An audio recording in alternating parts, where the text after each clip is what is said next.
All my 980s are influenced by what people have shared with me. I think there's nothing more important in this profession, in our department, than us sharing with each other. And people share things. They share a training session they went to. They share an article. They share something online. They share things they learned at an incident. And that's where I come up with the ideas to do what I'm going to do for a 980 every week. It's from other people.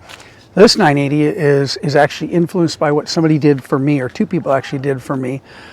And I'm sure most of you, or I'm sure all of you didn't realize, but I actually missed for the first time a 980. I didn't do one 2 weeks ago. First since I started this. And it's because I was not comfortable. Friday came, I didn't do it. Saturday, I kept putting it off. Sunday, Monday, oh, I'll get it. I just said, forget it, and I did not do it. I didn't do it because I was uncomfortable with the subject. And it's interesting because as firefighters, we thrive on being uncomfortable. If something is uncomfortable, that's what we should do. That's where we should go. That's how we learn. And I didn't do that. I really was not comfortable. And for two reasons. One, emotionally, this is not something I'm used to talking about, or something I'm good with. It's just not me, which goes also to operationally. I'm not operationally smart on this. I have no idea what I'm doing with this. Now, yes, peer support, Nick, Katie, and the peer support members have done a great job of educating me, but I still have no idea what I'm doing. And so that uncomfortableness caused me not to do it. And the problem is, I think there's some really key learning that I got out of this that I want to share. So what happened was this. About a month and a half ago, a captain and a BC at two different times came to me and they said, how are you doing? Not how's it going, what's up, you feeling okay, everything. No, how are you doing? And they stressed that you. And that kind of pushed me back for a second. And then they sat there and actively listened. They put their phone down, they weren't looking at their smartwatch. They listened. How are you doing? And listened. And we talked, and I don't even remember what we talked about. I'm sure I was having a rough day, but I wasn't in crisis. I didn't lay down on the couch with a box of Kleenex and we spill my guts.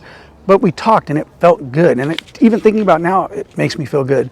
They made a difference to me in that short period of time. And then they checked up on me later. They asked me again later, like, hey, how's it going? How are you doing?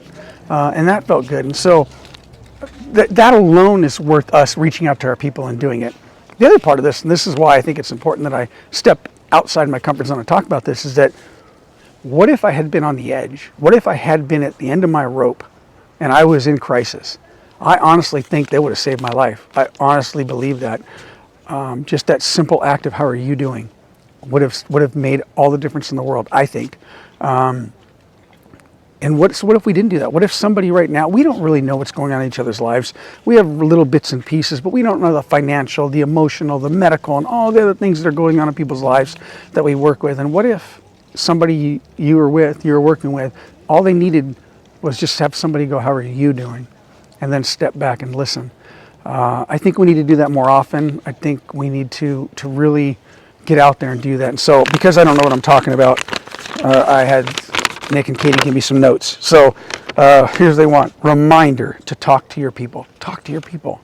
Get out there and talk, and then be an active listener. Don't look at the phone. Put the phone away. Put it away. Don't look at your smartwatch. Just listen. Be an active listener. Engage in positive situations or items to move to negative thoughts to positive.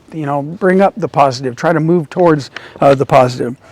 Ask if they have support, like clergy, family, professional, friends, etc. Make sure they have support. Remind them of our peer support network and our TCTI. Follow-up is important. Text messages, I like this. Text messages have no content or feeling.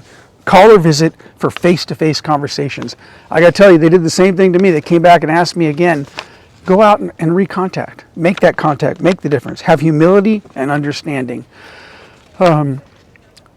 I can't stress enough the difference is made to me, and that's what we're in. We're in the job to make a difference for other people, and that's what they did. It made a difference, and so I want to encourage you all to go out and make that difference with the people we know. We do it every day for people we don't know, and we do a great job at it. But let's come back and look inside and maybe do it for the people we know. Now, could this lead to an uncomfortable conversation? 100%. And it can, and that's, again, something we need to be ready for and just expect it. And that's why we're doing this. And it goes back to, you have the support out there. You have the peer support, and there's people on there. The two people that talk to me are the people I'm comfortable with. If I had somebody I needed to talk to, I'd go to them. Look on that list. Who would you go to?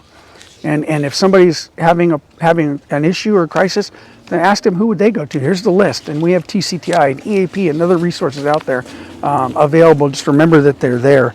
And the other part of this they wanted me to add is that if you really think somebody is is more than that, or suicidal, you have to ask them. This is the Safe Talk class, and I highly encourage you guys to take these classes.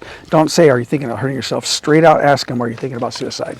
And ask them, and be upfront with them. And again, the resources are there to handle once you end up in a potential uncomfortable conversation.